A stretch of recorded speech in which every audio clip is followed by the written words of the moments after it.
Assalamualaikum and hi everyone. Today I would like to present about droughts. What is droughts?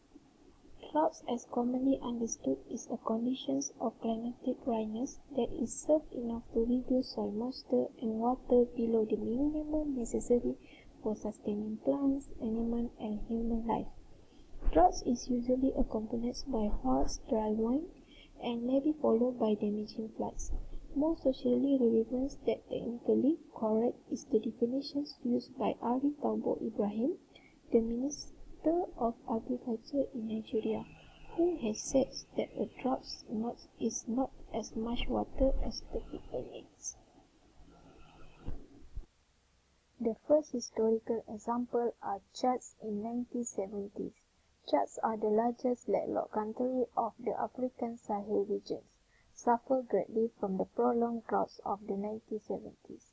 It contributing to the problem created by the droughts, the growing populations of humans and livestock put excessive pressure on the already buried land. This led to overgrazing, continuous cropping, and lowering of the groundwater table. Thus, the sharply lower rainfall of 1972 and 1973 served to increase a degenerative process that was already underway. The second historical example of Bolivia in 1983, as the results have served prolonged droughts during 1983 that affected large areas of 7 of the Bolivia's 9 departments, and estimates 80% of the normal fall harvest of staple crop was lost. Geographical distributions.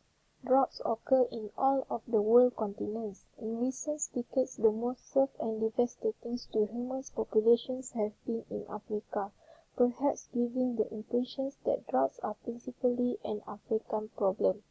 In fact, devastating droughts have occurred in virtually all of the major semi-arid regions of the world, as well as in many zones that are normally temperate climates with significant annual rainfall.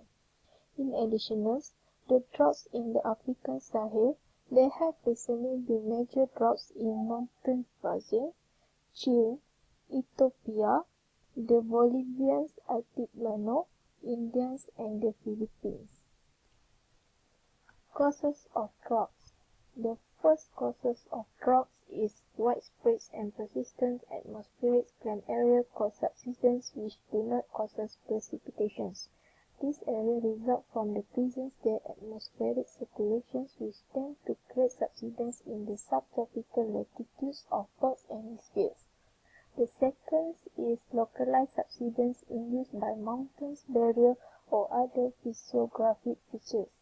The third one is absence of rain-making disturbance causes dry weather even in areas of moist air. In general, rain is caused by the travel organized disturbance across a region. For example, systems that involve actual uplifts of humid air. The last one is absence of humid extreme.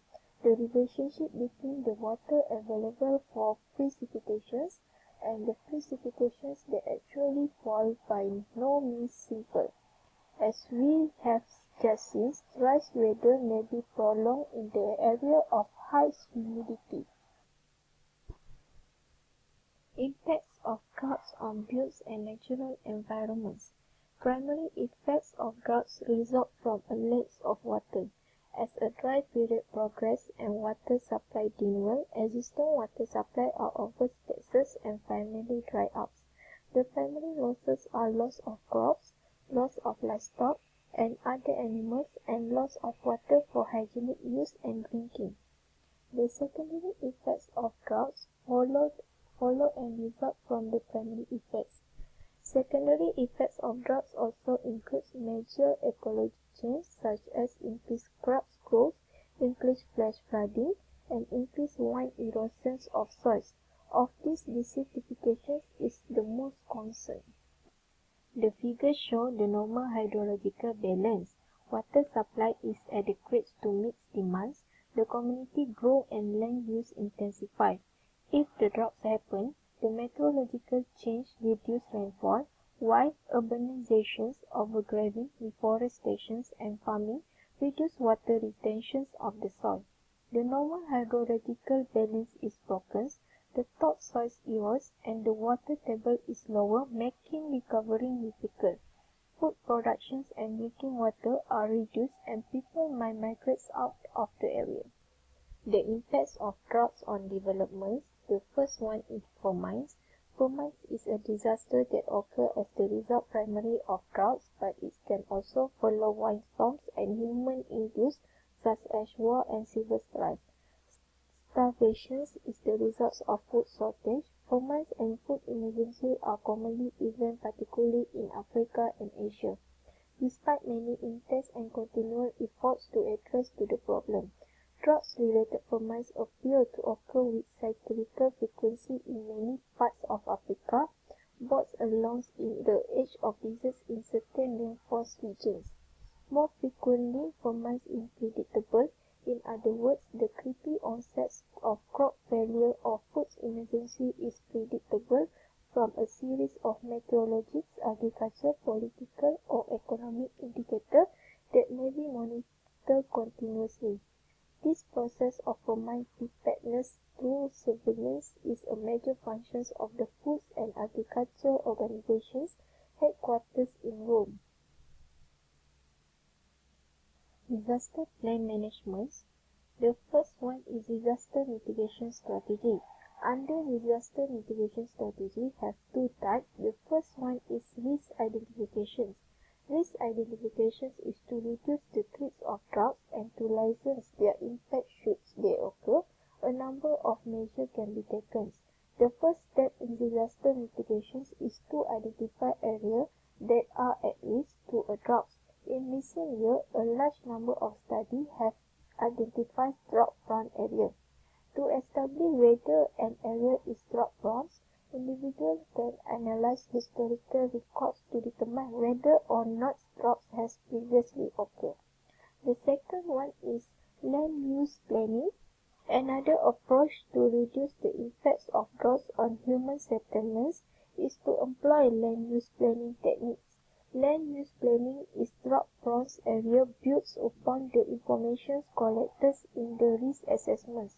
Those land identified as drought-prone will benefit from controlled and restricted use. This requires the assessment of such lands to describe the degree of the drought-prone conditions. It presents land use, the cyclical patterns of its land use, and land ownership. Land use control similar to zoning regulations could be created and adopted by governing bodies. This control can include number of livestock per unit area, maximum population density, limits on amounts of water taken from public water supply for agriculture and industrial use, authority to declare a state of emergency during which time animal herds are required to be depleted and transported to non-emergency area. More strongly, water usage allowances are imposed as well as others. The second disaster plan management disaster preparedness. The first one is establish a monitoring system. The first step in drought preparedness is to establish a monitoring system to provide a warning if a drought is imminent. A monitoring system should be based on simple information that non-technical observers can easily acquire and transmit, such as a system is usually based on indicators. The second one is identify and stockpile seed for alternative drought-resistant crop. Once a drought begins, some attempt must be made to stimulate alternative agriculture activity. A number of crops can be survived by droughts. Seeds should be kept on the hand so that farmer will not lose everything in a drought. The third one is identify and stockpile feeds for cattle and other livestock. Once a drought begins, it is important that the needs of cattle and other livestock be recognized. The fourth one is determine humans' nutritional requirements and developments and on-site relief distribution plan. As a drought develops, People must receive relief supply as near to their home as possible. While this put a great burden on the relief agency, it will ensure that the people do not leave their home and migrate to other areas. If they leave, the relief period will be prolonged and there will be fewer people in the area to take actions to reduce the impacts of the drought. The third disaster plan managements are emergency response. The emergency response must be swift and comprehensive. If actions is quickly taken, the following activity normally occur in the affected area. The first one is distributions of supplementary foods for vulnerable population group in the affected zones, distributions of fodder for animals in the affected zones, provisions of water supply to the community, and distributions of seed for alternative crops. The last disaster plan managements are post-disaster activity. Once the drought has abated or the flow of displaced persons has been, permanent recovery activity are initiated. Usually the victim and government must decide on one of two courses of actions: re-establishment of community in the drought-stricken area or resettlements of the drought victims to unaffected area. As a general rule, resettlement is not favorable except in extreme circumstances or where desertification has made return to the original community impossible. If the drought victim returns to their homes, the focus is on re-establishing and hopefully improving normal economic and agricultural activities. The program includes economic assistance, agricultural extensions, rangelands management, and water resources development. So that's all about droughts. Thank you for watching my video.